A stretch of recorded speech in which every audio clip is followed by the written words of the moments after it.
Now joining me is John Tamny, editor of RealClearMarkets.com. It is a website covering stock markets and the global economy. He's also an editor at Forbes magazine. Sir, welcome to our show. Thanks for having me. Let's begin with the stock market. Over there in China, the stock market has visibly been impacted, going all the way down, whereas here in the US, it seems that the S&P has just reached historic high levels. Why is that? Well, I think the assumption is in the U.S. that what would be very damaging for the U.S., which is putting tariffs on Chinese goods, isn't ultimately going to go through. And that's what interests me about the China stock market. There's this view in the United States among some who don't know any better that somehow it's good that China's stock market is down. Nothing could be further from the truth. The only closed economy is the global economy. If the Chinese economy weakens, so by definition does the U.S. economy weaken. Let's not forget that Apple, our most valuable company in the U.S., gets a quarter of its revenues from China sales. McDonald's #2 market is China. Starbucks has 34 locations in China, wanting to go to 7,000. The list of American companies reliant on Chinese sales is massive. For the U.S. to go to war with China over trade is for the U.S. to enter a war that it cannot win. Yeah, I was born and raised in a small town in China. 5 years ago, there were 0 Starbucks, and now there are 24. And let alone the McDonald's and KFC chicken. Let's talk about the new round of tariffs, 200 billion. That looks pretty big on the number side. What do you think will be the impact on both sides? Well, almost as a rule, to the extent that tariffs limit the ability of Chinese producers to sell in the U.S., so will the U.S. be limited, so will U.S. producers be limited in their ability to sell in China. If we are not importing, we cannot export. And so you do the math on this. Now, I think the assumption is that the U.S. and Chinese economies are so large, and that's true relative to the rest, that this ultimately won't be as large as people think. And then let's hope that the globalized nature of trade means that much of the exchange between the U.S. and China will occur through other countries that ultimately will be trading with one another without the tariffs just by going through other countries. But what a waste of time. The only purpose of producing is to import.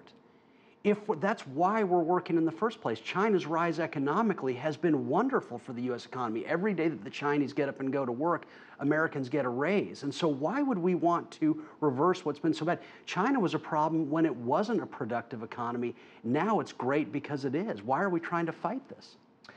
Certainly, people in the White House seems to be, fantasizing this idea of geopoliticizing trade issues. Yeah, there's this view inside this White House that somehow trade is war. No. It's when we're not trading that we're more likely to go to war simply because it's much less expensive to do so. Trade is merely the process whereby individuals, not countries, improve one another. I've got wine, you've got bread, the butcher's got meat. That we can trade with one another is what allows us to get more in return for our work. It's what allows us to specialize. That China has become a global power economically has enabled Americans day by day to specialize more, to become more productive economically. To fight this is the equivalent of politicians saying, we're going to blow up airplanes, we're going to blow up bridges, we're going to blow up the roads around the country so that people can exchange with each other less. The only reason we produce is to trade. Why would we want to put up barriers to one of the most dynamic economies in the world, China? Comparative advantage and international trade. It seems that the current president is not a big fan of those ideas. But on the other hand, midterm elections here in the U.S. are coming up. How do you envision or think the result of the midterm elections will impact President Trump's position on China trade? Well, it's a very, very good question. My concern is I think there's good and bad of the Republicans losing control of the House. My concern in them keeping it is that it would make Republicans and President Trump believe that all this jawboning about China is something that the electorate is rewarding, that the electorate is cheering. What a dangerous thing. If the United States is not talking about free trade, then who's going to talk about it?